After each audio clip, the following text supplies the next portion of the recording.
മലയാളത്തിൽ ചോദിച്ചോട്ടെ. மலையாளத்தில் அவங்களாம் தமிழில் பேசினாங்க. இப்போ சாரி சார், எனக்கு அவங்க பேசுறது மலையாளமாக தான் தெரிஞ்சு. ഓക്കെ.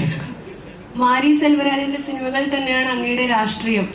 ഇത്രയും ജാതിക്കെതിരായി പറയുമ്പോൾ ഈ തിരുനെൽവേലി പോലൊരു സ്ഥലത്ത് ജീവിക്കാൻ അങ്ങേക്ക് ഒരിക്കൽ പോലും ഭയം തോന്നിയിട്ടില്ലേ? എപ്പോഴെങ്കിലും ഒരു ത്രെട്ട് ജീവിതത്തിൽ ഉണ്ടായിട്ടുണ്ട്, എന്തെങ്കിലും ഭീഷണികൾ? வேகமாக பேசுறீங்க, மெதுவாக பேசுனீங்கன்னா தமிழாவே எனக்கு தெரிஞ்சிடும். இப்போ கொஞ்சம் வேகமாக பேசுனீங்க, அவ்வளோதான். கொஞ்சம் மெதுவாக பேசுனீங்க அப்படின்னா நான் கொஞ்சம் புரிஞ்சுக்க ட்ரை பண்ணுறேன். இல்லை, அந்த மாதிரியான த்ரெட் இருந்துச்சுன்னா நான் எதிர்கொள்ட்டுருவேன். அது நீங்கள் வெளிப்படையான த்ரெட் இருந்துச்சுன்னா நம்ம வந்து அதுக்கு நான் பயப்பட போகிறது கிடையாது. அதுக்கு நம்ம வந்து என்னுடைய எந்த படமும் நான் பயப்பட மாட்டேன். பட் உளவியெல்லாம் அவங்களுக்கு சேஞ்ச் பண்ண நெரேட்டிவ் செட் பண்ண ட்ரை பண்ணுவாங்க. என்ன நெரேட்டிவ்னா, பெரும்பான்மையான மக்கள் இந்திய சமூகத்தில், தமிழ் சமூகத்தில் அல்லது எல்லா சமூகத்துலேயுமே பெரும்பான்மையான மக்கள் ஒரு ஃபார்வர்டான திங்கை வந்து, ஒரு ஃபார்வர்டான விஷயங்களை வந்து ஒத்துக்குவாங்க. ஆனால் இன்னொரு நெரேட்டிவ் செட் பண்ண ட்ரை பண்ணுவாங்க. கம்மியான மக்கள் வந்து இந்த படத்தை வந்து அவாய்ட் பண்ணுறாங்க, இந்த படம் வந்து இப்படி செட் பண்ணுது அப்படின்னு அந்த நெரேட்டிவ் இருக்குல்ல, அதை மீடியா ஃபோக்கஸ் பண்ணுவாங்க. ஆப்போசிட் நெரேட்டிவை வந்து மீடியா ஃபோக்கஸ் பண்ணும்போது ரொம்ப அப்பவும் மன உளைச்சலாகும். அதாவது இவ்வளோ பேர் கொண்டாடுறாங்க, அதை பற்றி அந்த ஷேரிங்கை பற்றி மீடியா பேசினா அதை பற்றி நம்ம நல்லா பேசலாமேன்னு தோணும். நமக்கு ஒரு ரொம்ப எமோஷ்னலாக இருக்கும்.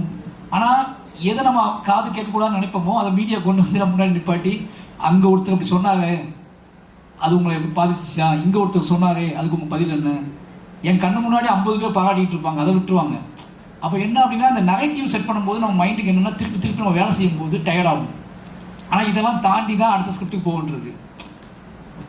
நீ அடுத்த ஸ்கிரிப்ட் வலுவோட, பவரோட நான் அடுத்த ஸ்கிரிப்டுக்கு போக முடியாமல் பண்ணுறதுக்கான ஒரு நெரேட்டிவ் செட் பண்ண ட்ரை பண்ணிகிட்டே இருப்போம். ஒவ்வொரு படத்துக்குமே பெரிய பெருமாள், கர்ணன், மாமன்னன், வாழை, இது ஒவ்வொரு படம் சக்ஸஸ் ஆகிடும்.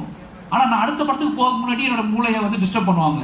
நீ அடுத்த படம் பார்த்து எடு, ஐயோ நீ இதை வந்து அது என் ஃபேமிலி, என்னோடய ஃப்ரெண்ட்ஸு, இவங்க எல்லாமே என்ன சொல்கிற மாதிரியான ஒரு நெரேட்டிவாக மாறும். அது சரி, அடுத்த படமாவது ரிலாக்ஸாக பண்ணேன், இவ்வளோ கான்ட்ரவர்சி வேணுமா, இவ்வளோ விஷயம் வேணுமா, எல்லோரும் ஜாலியாக இருக்காங்கல்ல, ஜாலியாக படம் பண்ணேன், இது பண்ணேன்.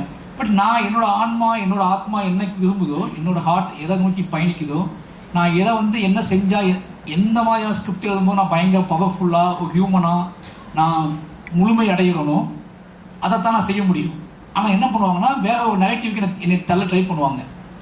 இது பண்ணு, அது பண்ணு, எல்லாரும் ஹாப்பியாக இருக்காங்க, பட் நீ மட்டும் ஒரு படம் ரிலீஸ் ஆன உடனே இப்போ ப்ரெஷராகவே இருக்க, டென்ஷனாகவே இருக்க அப்படின்னு சொல்லி அந்த நெரேட்டிவ் உளவியலாக தாக்கும். அந்த நெரேட்டிவ் வந்து வெளியே வர்றதுக்கு ஏதாவது நம்ம சந்திக்கிற மனிதர்கள், யாருன்னே தெரியாத சாமானிய மனிதர்கள் நம்ம கையை பிடிச்சிக்கிட்டு கண்ணீர் சிந்தும் போது